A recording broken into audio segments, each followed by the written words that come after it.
With the fall of the Third Reich and the Allied occupation of Germany, the pursuit of the main culprits of the Nazi regime began. However, in many instances, the men who had led the government and the war were not there to be held accountable.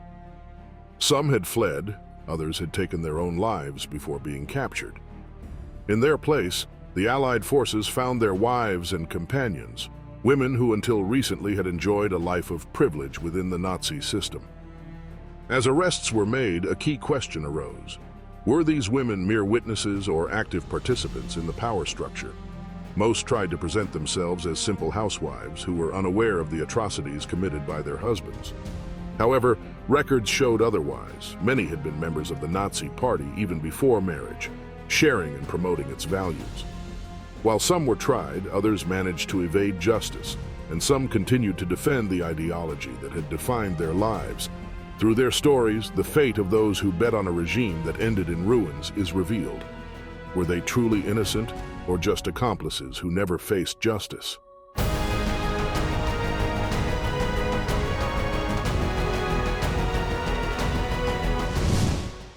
Gerda Bormann, the fanatic of the Reich who preferred death over surrender. Not all the wives of high-ranking Nazis fully shared their ideology, but in the case of Gerda Bormann, her loyalty was absolute. She was a fervent follower of the party and one of the women most committed to the cause. Born in 1909 in Constance, she grew up in an environment where nationalist politics were deeply rooted. Her father, Walter Buch, a high-ranking party official, introduced her to the circles of National Socialism, where she soon met a man who would shape her destiny, Martin Bormann. He had joined the Nazi Party in 1927 and quickly rose through the ranks of the organization. His relationship with Gerda's father allowed him to get closer to her, and in 1929 they married. With Hitler's rise to power in 1933, Bormann assumed a key role within the government, becoming the right-hand man of Rudolf Hess and later the personal secretary of the Führer. Gerda, deeply proud of her husband, adopted the lifestyle promoted by the regime and raised her 9 children under the principles of National Socialism. However, the war would soon change her fate. In 1945, with Soviet troops approaching Berlin, she decided to escape with her children. To avoid being captured, she posed as the director of an orphanage, disguising 4 of her children as orphans. The other 5 remained under the custody of her husband, who, finding himself cornered, ended his life using cyanide. As his body was not found immediately, his disappearance became a mystery to the Allied forces. Meanwhile, Gerda managed to cross the border into Italy, taking refuge in South Tyrol. There, a local Nazi official provided her with a hiding place. However, her health began to deteriorate. She suffered severe abdominal pain, and an Italian doctor determined that she had advanced ovarian cancer, recommending urgent surgery. At that moment, the Allies had already followed her trail. An intelligence team located her and communicated her whereabouts to British troops in the region. An officer visited her, and despite her fear of being sent to a concentration camp, assured her that she would receive medical attention. After being transferred to a hospital for prisoners of war in Murano, she underwent surgery, but her illness was too advanced. Facing her imminent death, Gerda sought refuge in faith and converted to Catholicism. On 23 March 1946, she died before reaching 37 years old. Magda Goebbels, the woman who sacrificed her children for the Third Reich. On 1 May 1945, Magda Goebbels might have felt envy of Gerda Bormann, who had managed to escape from Germany. However, she never knew what became of her. Johanna Maria Magdalena Ritschl, born in 1901, lived her childhood in Brussels until the First World War forced her to return to her native country. In 1921, she married the German industrialist Günther Quandt, a man twice her age. However, in 1929, the marriage ended when Quandt discovered her infidelity, leaving her with a considerable fortune and a luxurious apartment in Berlin. During her stay in the German capital, violence between Nazis and their adversaries was a common spectacle. Encouraged by friends, she attended a rally where Joseph Goebbels, known for his oratory, inflamed the audience with his aggressive speech. Apart from Hitler, He was the most effective propagandist of the party, held a doctorate in literature from the University of Heidelberg, and demonstrated great intelligence.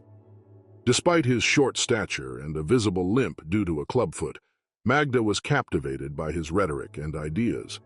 Motivated by her enthusiasm, she joined the party, acquiring Mein Kampf and the Myth of the 20th Century, a work by the Nazi ideologue Alfred Rosenberg. She quickly assumed a leadership role in the Nazi women's group, but her social status generated tensions with other members. In this situation, she sought a more influential position and applied for a job in Goebbels's propaganda department. Her presence did not go unnoticed, and fascinated by her elegance and beauty, Goebbels appointed her in charge of his personal archives, with the intention of getting closer to her. In early 1931, their relationship progressed to a romance. By April, they were already planning their future together, and her residence on Theodor-Heuss-Platz became a key meeting place for Hitler and other high-ranking Nazis. This caused conflicts in the couple, as Goebbels felt jealous of the attention the party leader showed towards Magda. In turn, she herself was in love with Hitler, which influenced her decision to marry Goebbels, as she wished to remain close to the Führer. The wedding was celebrated on 19th December 1931 in a civil ceremony, followed by a religious service. Hitler, who acted as the best man, received a kiss of gratitude from Magda, with visibly emotional eyes. On 1st September 1932, their first daughter, Helga, was born. The delivery was an exhausting experience for Magda, who was left weakened. Her doctor warned her about a pre-existing heart condition that had worsened, advising her to be cautious in future pregnancies. However, before fully recovering, she became pregnant again, but suffered a miscarriage in December.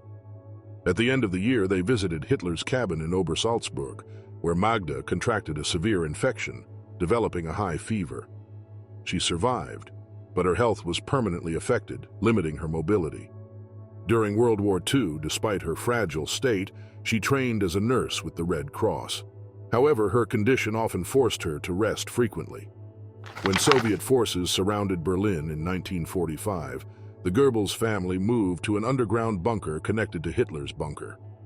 On 30th April, Magda and her husband shared a final dinner before bidding farewell to Hitler and Eva Braun. The next day, the SS dentist Helmut Kuntz administered morphine to their 6 children to put them to sleep. Subsequently, each received a capsule of cyanide. After the children's death, Magda and Goebbels went out into the garden of the Chancellery and committed suicide.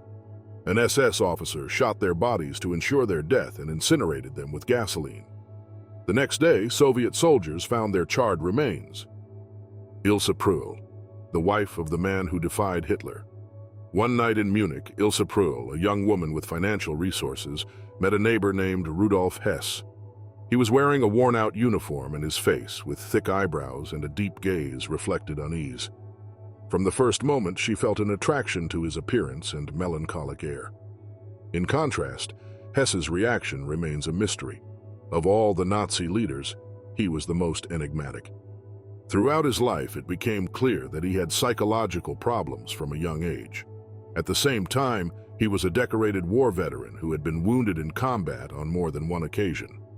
Ilse sought his company, and over time they forged a solid friendship based on shared interests. However, their relationship lacked a romantic dimension. Hess, who had never been with a woman, showed no interest in the physical aspect of the relationship, which frustrated Ilse. Instead of passion, they shared an intellectual and cultural bond, especially for German romantic literature and music.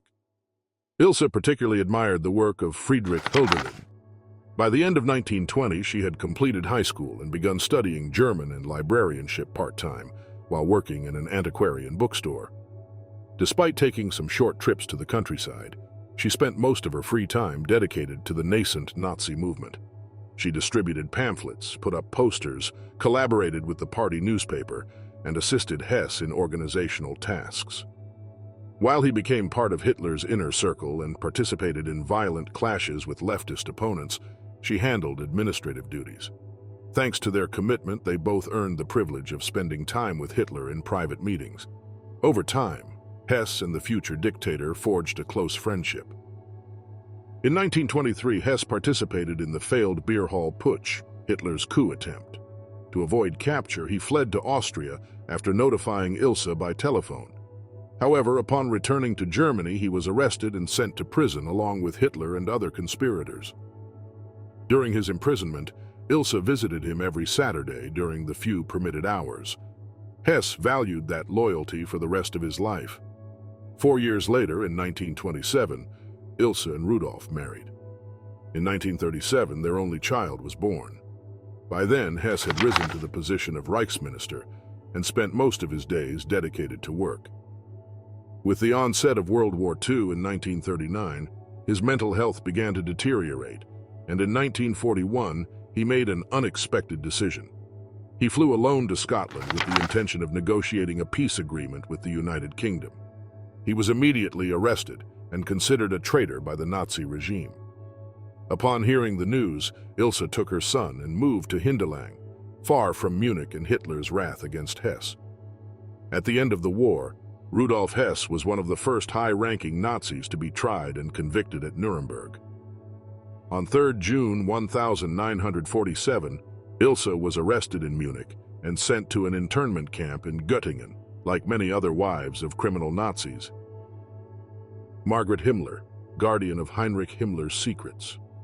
On a 3-hour journey between Munich and Berlin, Margaret Boden met Heinrich Himmler. During the trip, they struck up a conversation, and by the time they reached their destination, they had already formed a bond. Separating, they began to exchange correspondence almost daily, as their relationship unfolded mostly at a distance. 8 years older than Himmler, Margaret came from a wealthy family of landowners. In 1914, at an age suitable to join the German Red Cross, she began her training as a nurse and was later sent to a field hospital. After the end of World War I, she married Himmler. To finalize the wedding, she had to sell her share of an inherited property and use the funds to purchase land, as both planned to dedicate themselves to agriculture. However, Hitler had other plans for his loyal ally. Himmler rose through the ranks of the Nazi Party to become chief of police, commander of the Waffen-SS, and Minister of the Interior under Hitler's leadership. His role was crucial in implementing the regime's extermination plans. In May 1945, the couple separated with the intention of reuniting abroad. However, Himmler was captured, and upon being discovered, ingested a cyanide capsule, dying in a matter of seconds. Meanwhile, Margaret and her daughter Gudrun left Gmund as Allied troops advanced in the region. After the invasion of Bolzano, Italy, by American forces, both were arrested. They passed through various internment camps in Italy, France, and Germany. During her time in custody, Margaret was interrogated, although it was determined that she was unaware of information about her husband's official affairs. In late 1945, she was summoned as a witness in the Nuremberg trials, where she denied any involvement in her husband's actions. In November 1946, mother and daughter were released and found refuge in the Bethel Institution in Bielefeld. Margaret always claimed to have kept a low profile throughout her marriage. However, the Allied committees monitoring her movements suspected that she actively supported Nazi policies and had backed Himmler's decisions. Her legal defense repeatedly argued that she could not be held responsible for her husband's acts. Between 1948 and 1953, she faced 3 legal proceedings. Finally, a judge ruled that she should not be blamed for her husband's crimes, although she had not remained entirely uninvolved. On 15 January 1953, she was declared a beneficiary of the Nazi regime and sentenced to 30 days of forced labor. She also lost the right to vote and receive a pension. Gudrun left Bethel in 1952, and in 1955, Margaret moved to Hepen, where she lived with her sister Lydia. There, she expressed her desire to lead a discreet life away from public scrutiny. She did so until her death on 25 August 1967, at the age of 74. She took with her the secrets of Himmler, including his multiple infidelities. Accomplice in the shadows, Hedwig Potthast. Margaret Himmler once confessed to an American interrogator that her husband had never been faithful. The most well-known of Himmler's relationships was with his secretary, a 26-year-old woman named Hedwig Potthast. Born on 6 February 1912 into a middle-class family, Hedwig received her education at a prestigious high school where she learned English. Later, she obtained a degree from the Institute of Economics for Interpreters in Mannheim. After graduating in 1932, she began working as a clerk in a post office. Unsatisfied with the routine, she sought something more challenging. In the autumn of 1935, she applied for a position in the Gestapo's press department, but she did not find satisfaction there either. Finally, in January 1936, she succeeded in becoming Himmler's personal secretary. Among her friends, she was known as Bunny due to her kind and cheerful nature, traits that contrasted with Margaret Himmler's personality. Passionate about rowing and gymnastics, Hedwig was well received by her colleagues. In October 1937, she participated in the celebration of Himmler's birthday at Lake Tegernsee and was accepted into the SS Circle. Working together daily, their relationship grew closer. During Christmas 1938, they acknowledged their feelings for each other. Himmler spoke openly with Hitler about his romance. Although the Führer opposed both marriage and divorce, he advised him to continue the relationship discreetly. However, Himmler chose to act differently and in 1941 confessed to his wife that he had a mistress and wished to have children with her. Margaret, though hurt, accepted the situation and remained by his side. That same year, Hedwig left her position, and the Nazi Party provided her with a home in the Mecklenburg Forest, north of Berlin. Over time, Hedwig and Himmler formed a family, having a son and a daughter. In 1944, he bought her a country house near Berchtesgaden, close to Hitler's famous Eagle's Nest. Their life there was not ordinary. On one occasion, she received a visit from Gerda Bormann and her children. After having tea, she took them to the attic to show them something she considered special, furniture made from human remains. Hedwig detailed the process of creating a chair whose seat was a human pelvis and whose legs were human legs ending in real feet. She also possessed copies of Mein Kampf bound in skin taken from Dachau prisoners. Himmler, in a similar gesture, attempted to gift Bormann a book with the same binding, but he refused to accept it. According to Gerda, it was too disturbing. When the war ended, Hedwig remarried and decided to disappear from public view. In later interviews, she avoided answering any questions about the regime's crimes or her knowledge of them. Upon learning of Himmler's death on the radio, she went into hiding and spent some time sheltered with Eleanor Pohl in Rosenheim, Upper Bavaria. However, in 1945, she was captured by American soldiers and subjected to interrogations in Munich. She claimed total ignorance of Himmler's actions and faced no charges. Throughout her life, she avoided discussing her past and kept a low profile. When Gudrun, Himmler's daughter, discovered her existence and attempted to contact her, Hedwig rejected any approach. Little is known about her life after the war, except that she died on 22 September 1994 at the age of 82 in Baden-Baden. Gudrun Himmler, the heiress of the Reich. The only daughter of Heinrich and Margaret Himmler, Gudrun, grew up surrounded by privileges within the Nazi elite. Her Nordic appearance, with braided blonde hair and delicate features, gave her an air of Aryan perfection, making her stand out among her father's associates. Her childhood was uneventful, spent in a comfortable environment filled with attention until the end of World War II. When the defeat of the Third Reich was imminent, she and her mother attempted to flee to South Tyrol. However, their escape was thwarted on 13 May 1945, when they were captured in that region by Allied forces. Initially, they were confined to a hotel under American control in Bolzano for 2 nights. Subsequently, they were transferred to Verona, from where they flew to Florence and finally ended up in a British detention camp in Rome. There, they were the only female prisoners. Upon arriving in Nuremberg, they were subjected to rigorous inspections.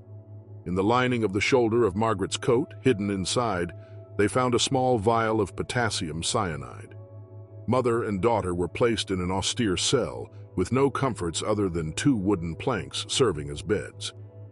Despite the prison not being an ideal place for a teenager, the commanding officer, Colonel Andrus, tried to make their stay more bearable. Gudrun faced her first interrogation on September 22, 1945. During the session, she was asked about the last time she saw her father and whether she had traveled frequently during the war. With a calm and well-disciplined attitude, she assured them that she had spent most of her time at home or at school. She also briefly mentioned a visit to the herb plantation in Dachau. When they tried to inquire about her parents' plans or any relevant information, she stated that she was never informed about important matters. Her answers convinced the investigators. After the war, Gudrun married Wolf-Dieter Berwitz, a writer and far-right activist. Berwitz played a prominent role in the National Democratic Party of Germany, NPD, in Bavaria.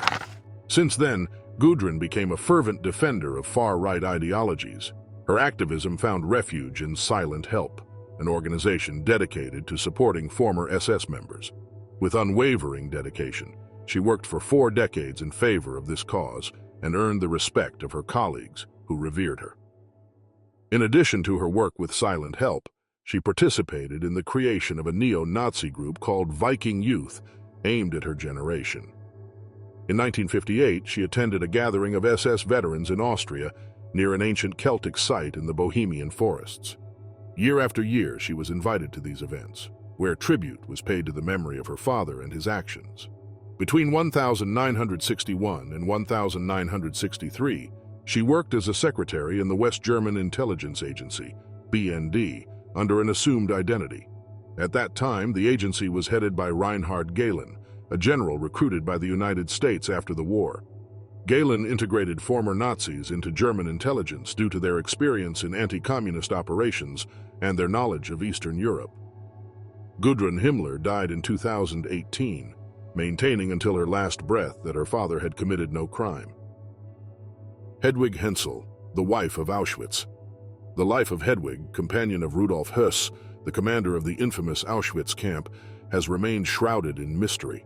Reserved and discreet, her story has gained relevance in recent times thanks to Jonathan Glazer's film, The Zone of Interest. In this cinematic work, she appears as a woman dedicated to her home while her husband carried out his duties within the Nazi regime. Born in 1908 in Neukirch, Germany, she married at the age of 21 to Rudolf Höss, becoming part of the Third Reich's elite. During their marriage, they formed a family with 5 children: Klaus, Annegret, Heidetraut, Ingeborg, and Hans Rudolf. With Höss's promotion within the Nazi Party, his family moved in 1940 to a residence near Auschwitz, where he took command of the concentration camp. The Höss home was located a short distance from the horror unfolding behind the barbed wire. While her husband oversaw the machinery of extermination, she managed the household and raised her children. The question of her level of knowledge about her husband's crimes remains a subject of debate. Some argue that she lived in a bubble, isolated from reality, while others believe it was impossible for her not to know what was happening. Testimonies from survivors have indicated that Hedwig rode horses in the vicinity of the camp and possessed jewelry and furs that likely belonged to murdered prisoners. When World War II came to an end and the Allies advanced on Germany, Höss attempted to flee, while Hedwig chose to remain with her children, assuming that staying in her home would keep her from suspicion. She was arrested and interrogated by British forces, but no sufficient evidence was found to incriminate her. Despite her proximity to the regime and her privileged position, she managed to avoid any conviction. Her silence extended even to her own family. She never revealed to her children that their father had been executed in Auschwitz. Inga Brigitte Höss, one of her daughters, emigrated to Spain and later moved to the United States, where she worked as a model and built a new life in Virginia. During a visit to her daughter in Arlington, Hedwig died on 15 September 1989.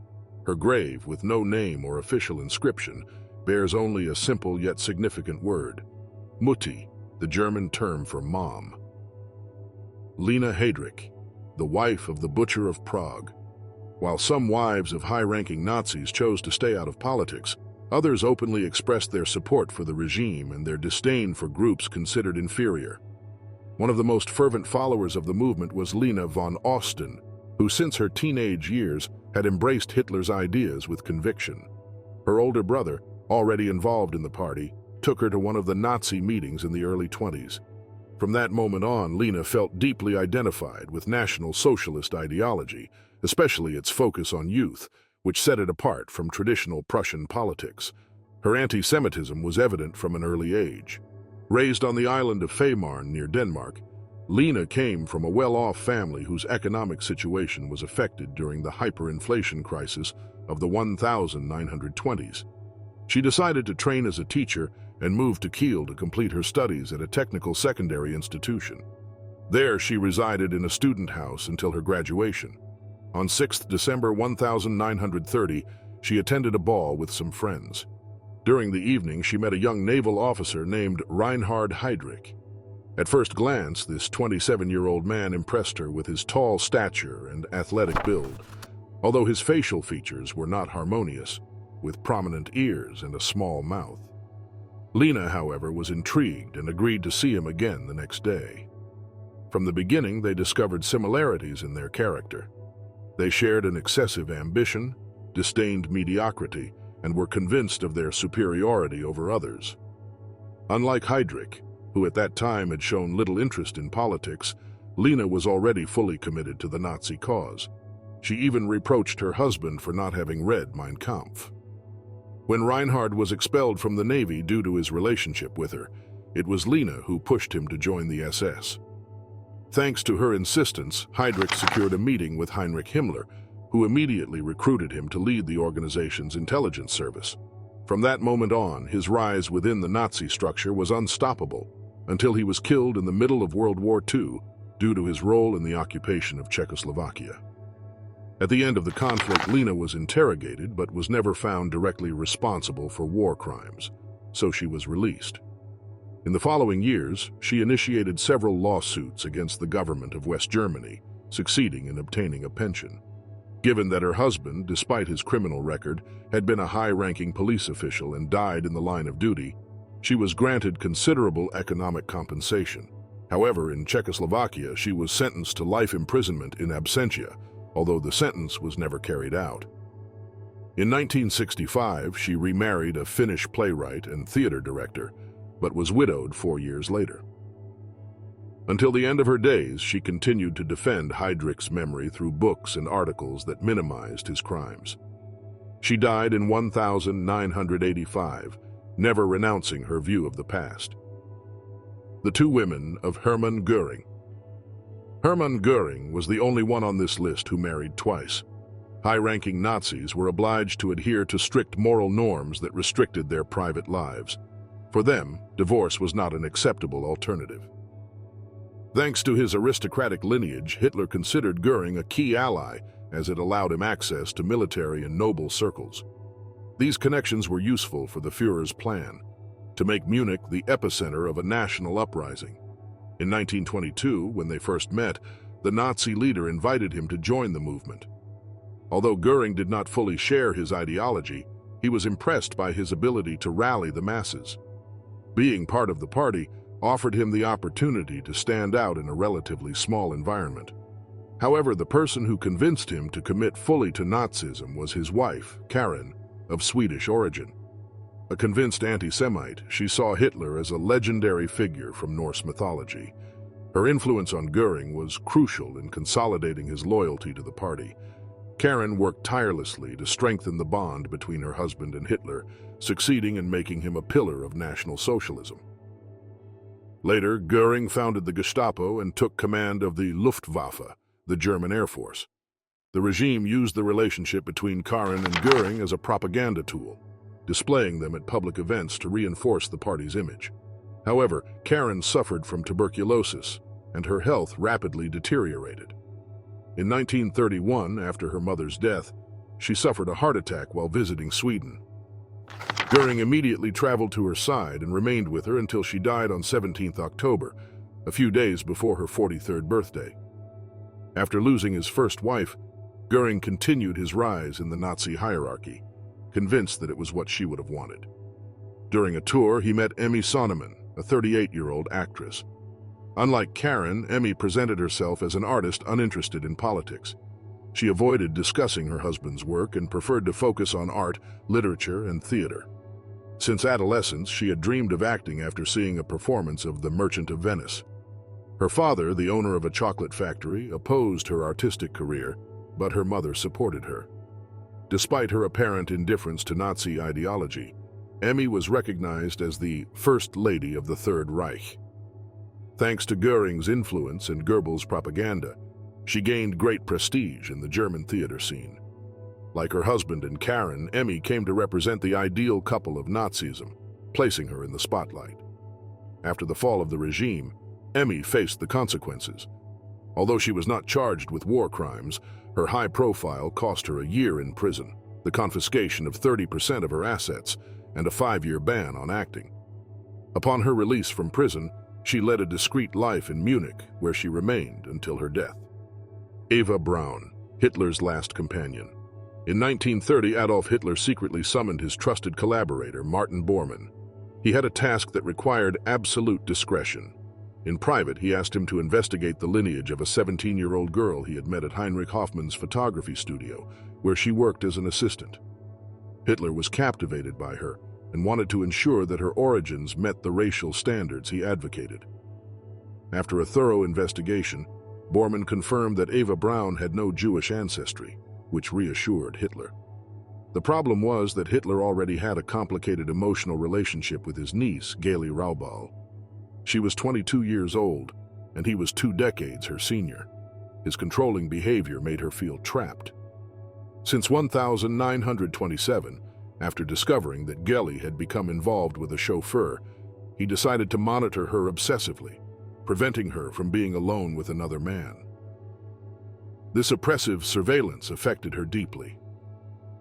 On the night of 18th September 1931, while Hitler was in Nuremberg, Gaily took the pistol he had given her for protection, pointed it at her chest, and pulled the trigger. She collapsed, slowly bleeding to death. Her death devastated Hitler, but after her passing, he was free to focus on Eva. Despite their strong bond, Hitler rejected the idea of marriage and never yielded to Eva's desires to formalize their relationship. She represented his ideal of a woman, fair-haired, fond of exercise, with no interest in politics or personal ambitions.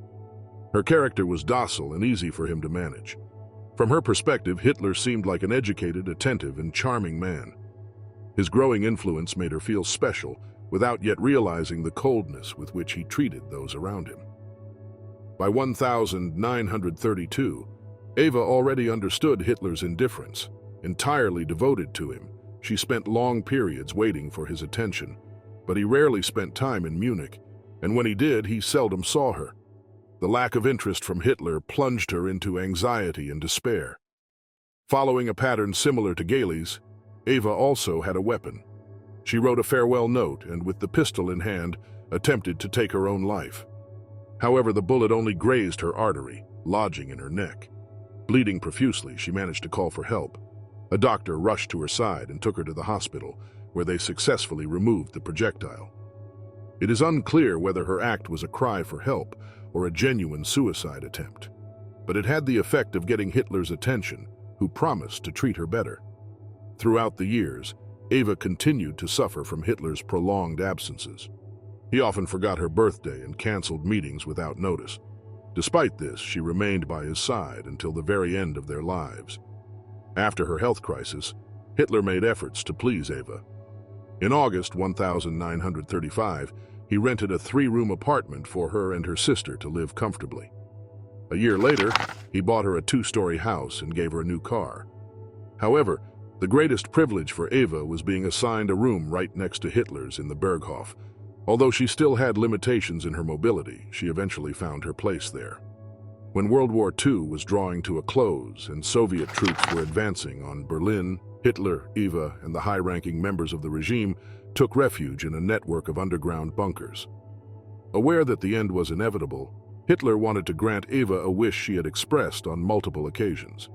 His personal secretary, Martin Bormann, officiated a discreet ceremony where they were officially united in marriage. Although the event took place in a concrete space without great luxuries for Eva, the location was irrelevant. The next day, their lives would come to an end. Eva spent her last day saying goodbye to those who were still in the bunker while news arrived of Mussolini's public execution. There was no way out. It was then that, sitting together, Eva and Hitler discussed what they would do. They decided that continuing to live without each other made no sense. The outcome of their story remains shrouded in uncertainty. It is widely accepted that Hitler used a firearm to end his life, while Eva ingested a lethal substance. Following previous orders, SS soldiers moved both bodies outside, covered them with fuel, and set them on fire before burying them in a makeshift grave in the Chancellery Gardens. The next day, when the Red Army stormed the bunker, they found the charred remains. Secretly, the Soviets took the bodies to Moscow without publicly revealing their identity. This mystery fueled theories for decades, including the possibility that Hitler and Eva had escaped to South America or elsewhere. It was not until the 1970s that the Soviet Union admitted to having recovered their bodies, although by then there were no remains left to analyze, as they had been completely destroyed. Before facing her fate, Eva wrote a letter to her sister Gretel. In it, she reflected on her life, describing it as happy. Among the things that filled her with satisfaction, she mentioned being able to stand by the Führer in that moment and avoid what the future held for her as the most representative female figure of the Third Reich. She placed the letter in an envelope and entrusted it to Hannah Reich, a decorated pilot and one of the last people to see Hitler alive, as she was married to his personal physician. Gretel Braun, the woman of Fegelein. In 1944, as World War II was drawing to a close, an SS cavalry officer named Hermann Fegelein, known for his loyalty to Himmler and his ruthless character, married Gretel Braun. However, just 6 months later, with the Red Army advancing towards the borders of the Reich, Fegelein decided to flee Berlin, accompanied by another woman and carrying gold bars looted from the war. Before he could escape, he was intercepted by the SS and executed. In an advanced state of pregnancy, Gretel pleaded with her sister Eva to intercede for her husband, but her plea was in vain. Fegelein was executed just hours before Hitler and Eva decided to end their lives. Since 1930, Gretel had been part of Hitler's inner circle. Her first contact with him occurred when she and her sister were introduced at one of his residences. From that moment on, both began to frequent the exclusive spaces where the Nazi elite gathered. Her childhood was spent in a stable environment, with her father, Friedrich Braun, working as a teacher and providing the family with a life free from want. Gretel and Eva always maintained a close relationship, distinguished by their physical attractiveness and sociable nature. After the fall of the regime, Gretel faced the harsh consequences of her past. Society ostracized her due to her Nazi connections, and she had to find a way to survive in a world where the power she had been associated with had vanished. She gave birth to her daughter, whom she named Eva Barbara in honor of her sister.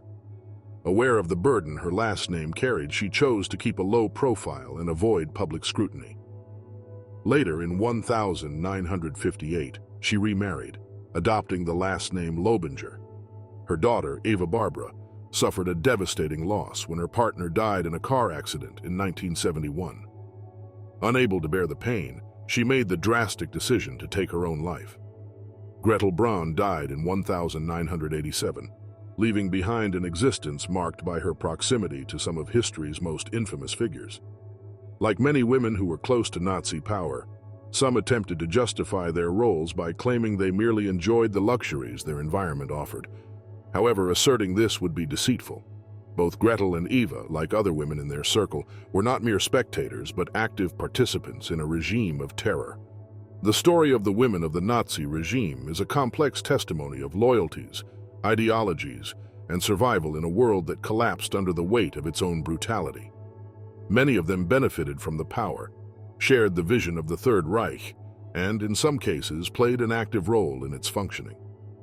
When the war ended, they faced different fates. Some were tried, others fled, and a few managed to hide in impunity. But all were marked by the fall of a system that had granted them privileges and security. The end of the Third Reich meant not only the collapse of a political and military structure, but also the disintegration of the life these women had built. For Gerda Bormann, devotion to Nazism led her to choose death over surrender.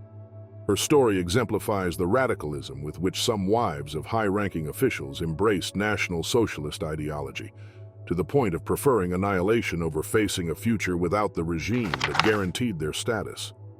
In contrast, Magda Goebbels took her loyalty to an even greater extreme by sacrificing her own children in the name of the cause, convinced that a world without Nazism did not deserve the existence of her family. Cases like that of Ilse Pröll show another side of the story. Although her husband, Rudolf Hess, was one of the first to be tried after the war, she managed to avoid severe punishment. The way she rebuilt her life after the conflict reveals how many women from the Nazi circle managed to reintegrate into society without facing significant consequences. The same happened with Margaret Himmler, who, despite being married to one of the architects of the Holocaust, evaded the harshest penalties by arguing ignorance of her husband's activities. However, some faced interrogations and arrests. Gudrun Himmler, the daughter of the SS chief, spent her youth in detention before becoming a far-right activist. Her case reflects how, in certain circles, Nazi ideology did not disappear after the war, but survived through generations that reclaimed its legacy. Similarly, Hedwig Pothast, Himmler's mistress, faded into obscurity after the conflict and avoided any repercussions. Her case underscores the ease with which some individuals close to power managed to vanish into anonymity after the regime's collapse. Lena Heydrich's fate was different. As the wife of one of the regime's most ruthless men, Reinhard Heydrich, she had to fight to regain a place in society after the war. Unlike others, she never renounced her past and, until the end of her days, defended her husband's image. Her attempts to obtain economic compensation from the West German government show how some women tried to capitalize on their positions within Nazism, even after its fall. The wives of Hermann Göring, Karen and Emmy, represent two different perspectives on life within the Nazi circle. Karen, a fervent believer in the ideology, actively contributed to her husband's career, while Emmy maintained a more public and artistic profile. However, the defeat of the Third Reich led her to prison, demonstrating that in some cases, association with Nazism did not go unnoticed. Eva Braun and Gretel Braun also illustrate different levels of involvement. Eva, despite not being directly involved in political decisions, willingly accepted her fate alongside Hitler. Her story shows how proximity to power could lead individuals to extreme decisions. Gretel, on the other hand, survived the conflict and tried to rebuild her life, although always with the shadow of the Braun name hanging over her. The case of Hedwig Hensel, the wife of Auschwitz commander Rudolf Höss, raises a difficult question. How much did these women know about their husbands' crimes? She lived near the most deadly concentration camp of the regime, and although never formally accused of participating in its atrocities, it is almost impossible to imagine that she was unaware of the reality. Her story is that of many women who benefited from barbarity without facing consequences.